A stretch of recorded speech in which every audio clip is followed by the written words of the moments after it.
Life in ADX Florence, prison, a prison that breaks mind. Stay tuned for the epic of each scenes. In the heart of the Rocky Mountains, surrounded by silence and shadows, lies a fortress unlike any other. It has no need for watchtowers, no high-speed chases, no daring escapes, because no one ever escapes from ADX Florence. They call it the Alcatraz of the Rockies. But the truth goes deeper. ADX isn't just a prison, it's a laboratory for human endurance. Built to hold America's most dangerous men, it was designed not to punish their bodies, but to dismantle their minds. Each cell is a world, 7 by 12 feet of concrete, a steel door, a slot for food, and a narrow slit of sky that never changes. Inside, days blur into weeks. Weeks dissolve into years. Some arrive angry. Some arrive broken. All end up the same, silent, hollow, and forgotten. This is not a place of redemption. It's a place where sound dies, memory fades, and the human spirit is tested against the impossible. This is ADX Florence, where men don't serve time, they become it. The first thing you notice isn't the fence, it's the silence. ADX Florence doesn't hum like other prisons. It doesn't buzz with noise or chatter. It absorbs sound, like a tomb. As the camera glides over the desert, you see razor wire coiled like snakes, watchtowers that never blink, and walls so high they could cut the sky in half. Every road leading here ends abruptly, because this is the end. Inside, officers move with precision, not compassion. Their faces unreadable, their eyes cold. Each of them trained to interact with men who would kill without hesitation. This is where America hides its monsters, or maybe where it creates them. From the Unabomber, Ted Kaczynski, to the 9/11 conspirators and cartel leaders like El Chapo Guzman, ADX isn't just a prison. It's a mind control experiment built to crush the human spirit. When a new inmate arrives, he doesn't walk through a metal gate. He disappears behind it, his identity erased. Guards strip him, photograph him, catalog him. Every scar, tattoo, and movement documented. Then, he's led down a long concrete hallway. The sound of his chains echoes, a cold metallic rhythm that will soon replace conversation in his life. Finally, the door closes behind him with a sound that feels permanent. From this moment, he belongs to the silence. The cell, they call it the box. 12 feet by 7. A stainless steel toilet. A concrete bed. A slit window that shows only a slice of sky. Too narrow to see the mountains, too high to touch the light. The temperature fluctuates wildly, freezing at night, suffocating by day. Meals slide through a steel slot. You never see the hand that gives them. There's no laughter, no voices, only the soft hiss of the air vent, and sometimes, if you listen hard enough, the sound of a man talking to himself in another cell, 3 units away. The human brain wasn't built for silence. Within weeks, inmates start to hallucinate. They hear whispers that aren't there. They feel the walls breathing. Some start to scream, just to remember what their voice sounds like. Others go quiet and never speak again. Inside ADX, there's no need for guards to beat you. The walls do that themselves. At ADX, time doesn't pass, it repeats. Every day is identical. Every sound predictable. Every movement measured. The inmates wake at 5:30 a.m., though most of them never sleep deeply. You can't when the light never fully goes out. Breakfast, a tray of powdered eggs, bread, and milk, slides through the slot. The sound of that steel scraping against metal becomes the heartbeat of this place. Then comes recreation. Not outside, not with others. Just a small concrete pen, roughly the size of a walk-in closet, open to a sliver of sky through a grated ceiling. 1 hour a day. Alone. Some inmates pace back and forth like caged lions. Others stand motionless, eyes fixed upward, staring at the one reminder that there's still a world beyond these walls. But most have forgotten what the sun feels like. They call it rec time, but there's no recreation here. It's ritualized isolation. Guards never make eye contact. Every move is made through layers of steel and glass. An inmate once said, "You start to forget your own face." You're just a sound inside a box. Weeks turn into months. Months blur into years. And the mind, that fragile electric thing, begins to rebel. Some inmates mutilate themselves just to feel something real. Others beg for death, not from guilt, but from nothingness. That's the cruelest part of ADX. It doesn't punish what you did. It erases who you are. You might expect to find monsters here. And you do. But not the kind you see in movies. Most of the inmates at ADX are men who once commanded fear, cartel bosses, domestic terrorists, and violent masterminds. Yet inside these walls, even they break. Ted Kaczynski, the Unabomber, once spent years here. His genius now silenced by concrete. He used to write manifestos that shook the world. Now he wrote letters to himself, his handwriting trembling from years without touch. Robert Hansen, the FBI agent who sold secrets to Russia, spends his days staring at the walls. His betrayal now his only companion. Terry Nichols, co-conspirator of the Oklahoma City bombing, refused all interviews. His silence became legendary. And then there's Joaquin El Chapo Guzman, the drug lord who once ruled empires, now locked inside a cell smaller than his bathroom in Mexico. His empire gone. His voice unheard. The man who built tunnels under borders now can't walk more than 3 steps without hitting a wall. In ADX, power dissolves. It doesn't matter who you were, only how long you can survive your own mind. Some inmates memorize Bible verses to hold on to faith. Others count cracks in the wall until they form faces. One inmate wrote, "I'm not afraid of dying. I'm afraid I'll forget that I ever lived." That's the quiet truth of this place. ADX doesn't kill you fast. It kills you slowly from the inside out. No one speaks freely inside ADX. Not inmates. Not guards. Not even the air seems to move without permission. Every corridor is lined with cameras. Every door opens by remote. If an inmate speaks too loudly, the sound echoes through the vents, bouncing off concrete until it becomes nothing. Here, silence is the law. Even the guards communicate with gestures, nods, short phrases, eyes that have seen too much. Many of them say working here changes you. You stop laughing. You stop feeling. You just follow the rules. For the prisoners, it's worse. You can't talk. You can't touch. You can't even look through your window and see another man. But human beings crave connection, even if it's forbidden. So they invent ways. Morse code tapped through walls. Reflections in polished metal. Hidden notes folded in meal trays. It's not communication, it's survival. The Bureau of Prisons calls ADX a supermax. But inmates call it the box of souls. Because once you're here, your voice doesn't belong to you anymore. It belongs to the silence. And in that silence, men go mad.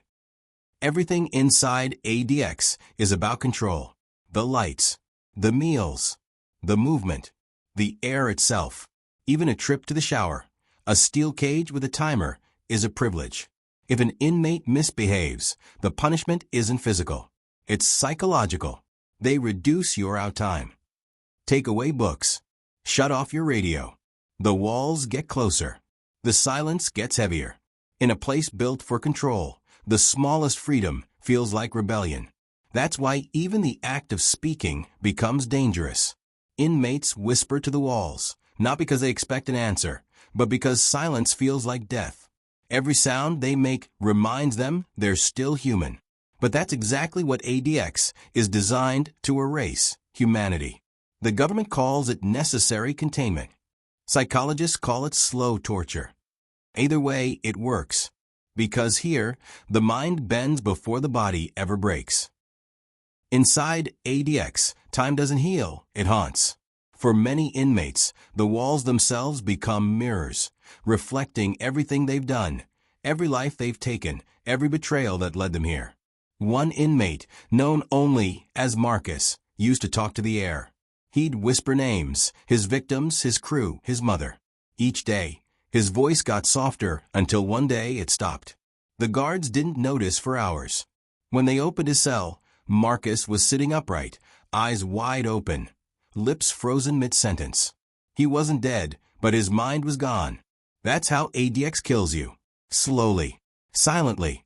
Some call it justice. Others call it torture. But in here, those words mean nothing. What matters is survival, mental, emotional, spiritual. Because every night, the ghosts come back. The screams of memory echo louder than any alarm. And there's no escaping the past when the present never changes. ADX runs on precision. Every step, every meal, every breath is scheduled. The guards move with military discipline. One wrong motion could spark chaos. Inmates are trained to follow without question. Disobedience here isn't punished with violence. It's met with nothingness. You lose your rec time. You lose male privileges. You lose sound. One inmate once said, "The worst punishment isn't being beaten. It's being forgotten." The system inside ADX is mechanical, efficient, cold, absolute. Every action reinforces one truth. Obey or vanish. Even the strongest minds start to crumble under that pressure. Because, in a world where every choice is made for you, even breathing feels like rebellion. And that's the paradox of ADX Florence. The more order it creates, the more insanity it breeds. His name was Raymond, former gang enforcer. 3 murders. 2 life sentences. He arrived at ADX like most men do, angry, defiant, convinced he'd never bow to anyone. The silence broke him within months. He began pacing in circles until one day he stopped. He looked at the ceiling and whispered, "Are you there?" That question became his prayer. Each morning, he spoke to a God he couldn't see. Each night, he begged for forgiveness from ghosts he couldn't forget. Years passed.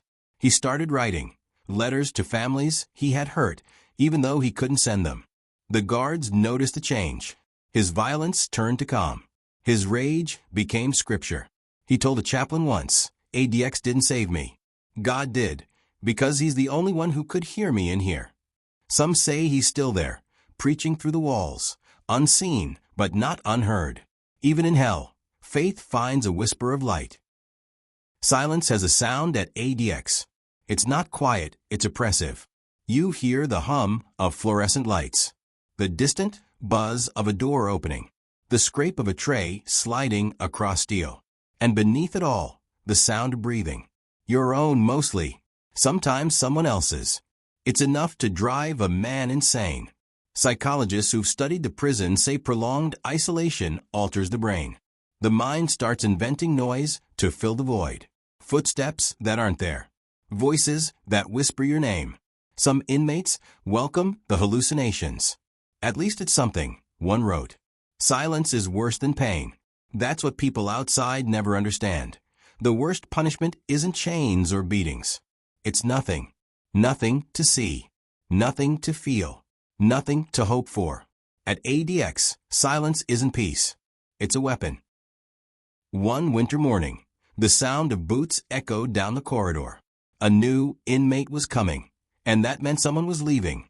Transfers at ADX are rare, almost mythical. When they happen, rumors spread like wildfire. The man being moved that day was Richard Lee McNair, the legendary escape artist who once mailed himself out of prison. Even at ADX, his reputation lingered like smoke. Guards double-checked every lock, every screw, every latch. As they led him away, the other inmates banged on their doors, not out of anger, but respect. He had done the impossible once. He had beaten the system. For a moment, even inside America's most secure prison, hope flickered. Not because freedom was possible, but because one man once made it look that way. They call it the riot that never happened. It wasn't fire or weapons or blood. It was silence. A silent protest. Every inmate refusing to move, to eat, to speak. For 3 days, the prison fell into a chilling standstill. The guards didn't understand it. The warden feared it. And the world never heard about it. Because at ADX, secrets don't escape. Some say it started with an inmate who lost his mind. Others say it was planned. A cry for help in a place built to suppress sound. Whatever it was, the silence that week was heavier than any riot in history. No one moved. No one spoke. And when it ended, the prison went back to its rhythm, controlled, calculated, cold. But the guards said something changed after that. They said for the first time, ADX felt afraid. Inmates at ADX don't see the sky, but they remember it. Every few months, a letter might come from a child, a mother, an old friend. The words become lifelines. I miss you. We still think of you. Don't give up. For men who live without touch or sunlight, those letters are gold. But many never get mail at all. Their families moved on, or died, or simply stopped writing. So the outside world becomes a myth. The only reality is concrete and steel, and time that never ends. One inmate described it perfectly. ADX is where the world ends, but you keep breathing. June 10, 2023. News spreads quietly through the block. Ted Kaczynski is dead. For decades, he was the mind behind terror, the recluse who declared war on technology. Now he was gone, found lifeless in his cell. No one said a word, but everyone knew what it meant. Even the brightest minds couldn't outthink the silence. The man who wanted to destroy modern civilization had been destroyed by isolation itself. Some called it justice. Others called it fate. But the truth? It was the inevitable end of life in a place where thoughts echo louder than screams. ADX Florence stands as America's ultimate symbol of control. But control comes at a price. For the inmates, it's their sanity. For the guards, it's their humanity. Every man who walks these halls leaves a piece of himself behind, whether he wears a uniform or a number. The system works. No one escapes. But when you strip a man of everything, sight, sound, touch, time, you don't just cage him. You erase him. And that's the truth of ADX Florence. It's not a prison. It's a slow disappearance. A place where men don't die, they simply fade away. Years pass. Generations shift. But ADX Florence remains untouched, cold, methodical, unyielding. Politicians call it necessary. Officials call it secure. But ask the men who've been inside, and they'll tell you it's something else entirely. A void. A place where sound becomes memory and memory becomes madness. The inmates inside may have committed terrible crimes, but ADX is more than punishment. It's an experiment in control. And for some, it's a slow erasure of identity. Guards retire with nightmares. Inmates grow old without ever shaking a hand. Letters fade. Voices stop. What's left is silence and the faint hum of a system that never sleeps. America built ADX to keep the world safe from its most dangerous men. But in doing so, it built something else, a monument to isolation. A place that proves the ultimate punishment isn't death. It's life without life. Because inside ADX Florence, you don't live. You just exist, waiting for time itself to forget your name. This is the price of control. And the silence, it never ends. Thanks for watching. Stay tuned for more on prison investigations and real inside prison stories. Don't forget to like, subscribe, and share.